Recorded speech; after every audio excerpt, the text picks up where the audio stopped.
Hi friends, this is Annie Grace, author of This Naked Mind, and I'm answering readers' questions. I had a few come in this week, so thank you.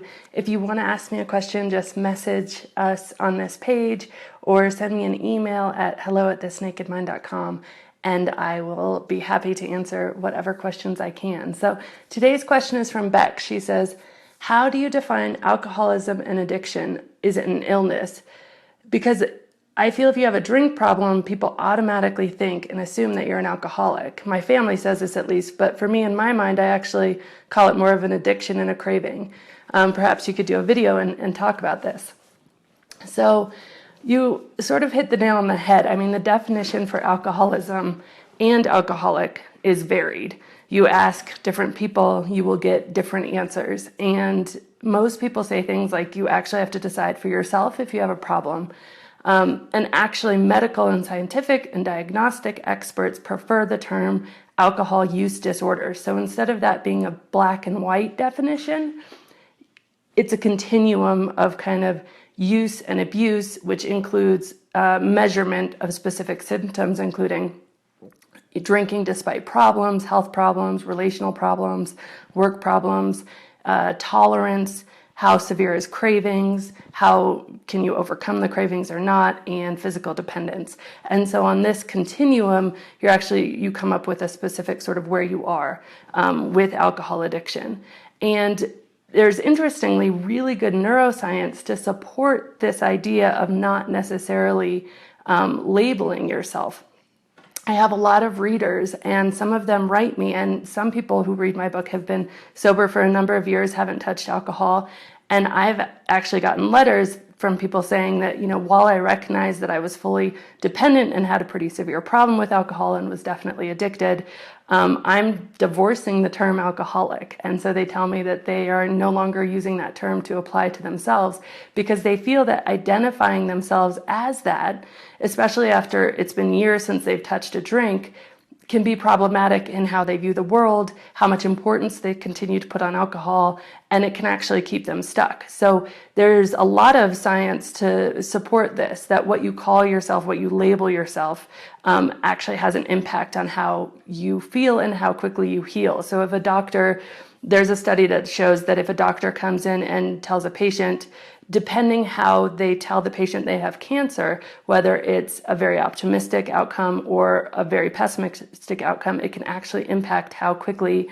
the person heals, because so much of healing and overcoming any illness, any addiction, any disease is what we believe ourselves capable to do and how strong we think we are and how much we believe we have reserves to do so. So in not necessarily taking on a very sort of scary label, some people are finding that they're able to sort of overcome it easier than were they to take on the label. So again, there's studies to support that. And then there's another aspect of this, Bex, and you've kind of touched on it, but there's so many people right now who are giving up drinking or taking a break or a 30-day challenge or a 60-day challenge before they're anywhere near what our traditional kind of stereotype of alcoholic is. So these are people who just feel that they want to be healthier. There's quite a bit of evidence coming out in the news. In fact, some of the alcohol companies are starting to get on the defensive and even on the offensive about alcohol because there's so much evidence coming out connecting alcohol, even moderate drinking, with cancer. And it is pretty serious. I mean, even 3 drinks a week can increase a woman's chance of breast cancer by 15%. And, that's very moderate drinking. And so with all these evidence coming out, a lot of people who aren't dependent on alcohol, but just drink because they didn't think it was unhealthy, are stopping drinking. And so people have drastically cut back, they've stopped. And I've actually received messages from people who are not heavy drinkers who've made this decision.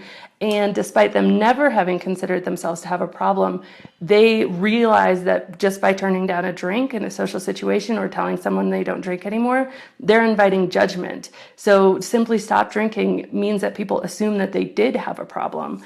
And that black and white idea of alcoholic or non-alcoholic, it kind of lends itself to this misconception.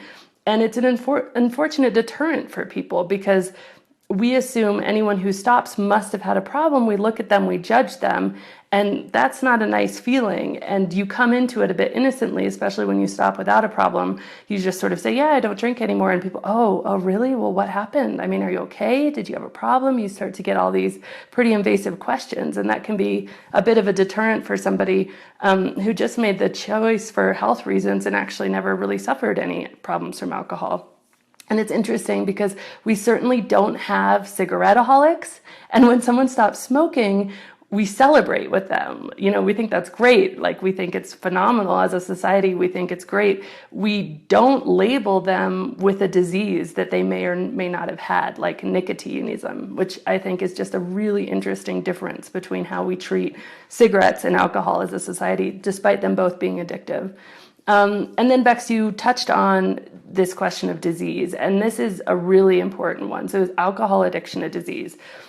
I'm definitely not an expert to comment on this myself, but my favorite point of view comes from an expert. His name is Dr. Kevin McCauley, and his opinion in a nutshell is that you develop the disease. So by damaging your brain, specifically your prefrontal cortex, through long-term heavy exposure to alcohol, you damage your ability to resist cravings, and you rewire and recircuit your brain so that you're unable to resist alcohol in the way that you were before. So MRI studies actually demonstrate this. When an addict is shown a trigger image, so images that trigger a craving for the drug they're addicted to, the prefrontal cortex, or the part of your brain that makes rational decisions, actually goes dark. So that means that through the addiction and through what's happened inside the brain, through the exposure to the toxic substance, and also through the dopamine response circuit and the pleasure circuit, your brain has been damaged, and so you are unable to respond in the same way to cravings as you were before you developed that addiction. So interestingly, when you're doing this with the MRI studies, if you show someone who's addicted to cocaine a trigger image for alcohol, they're not going to have the same response in their brain. It's not going to impair the prefrontal cortex. Vice versa, if you show someone addicted to alcohol an image of cocaine, they're not going to have the same response in their brain.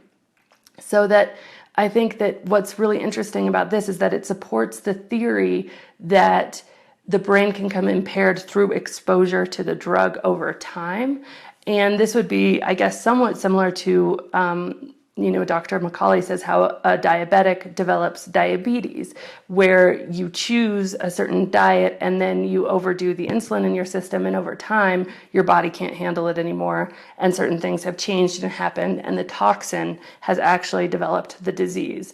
And so diabetes is still considered a disease, but it's more of a disease that has come through exposure to a toxin or through exposure to a lifestyle. And of course, certain people, I don't know much about diabetes, so forgive me, but Dr. McCauley defines alcohol addiction as indeed a disease, but a disease of choice and a disease that develops through exposure. And this is a very quick explanation of a very complex topic. So what I'm going to do is I'm going to post his lecture in the comments below. It's free on YouTube, and you can get a lot more information on this. And I might just do a video at some other time just on this really important discussion and conversation.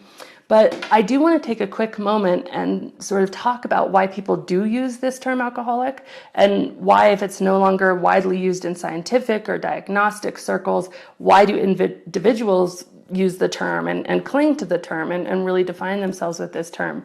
And there's actually people who I've spoken to who feel they owe their life to this term, because by defining it, they've been able to maintain sobriety where there wouldn't. And there's a few different areas of this. So the first is surrender. You become completely accepting of the fact that there's a problem when you decide to say, I am an alcoholic. And you become completely accepting of the fact that that problem needs to be addressed. And this is so important because you can't fix a problem you don't know you have. So even though I don't choose to use the word alcoholic for myself, the moment I became aware that I was no longer in control in my relationship with alcohol, that I was definitely addicted, that I had dependence, that it was so much more important to me than it ever should have been, was one of the most important moments in my life, in that moment of surrender and realizing I wasn't in control.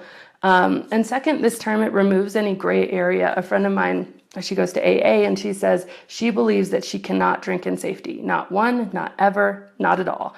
And she believes this because she believes she's an alcoholic. And so this keeps her from toying with the idea of drinking, which for some people is so important, because there are stages of this alcohol addiction where one drink turns into 15 drinks, and when there is no safe level of drinking because you have changed your brain to that extent. So that is very key.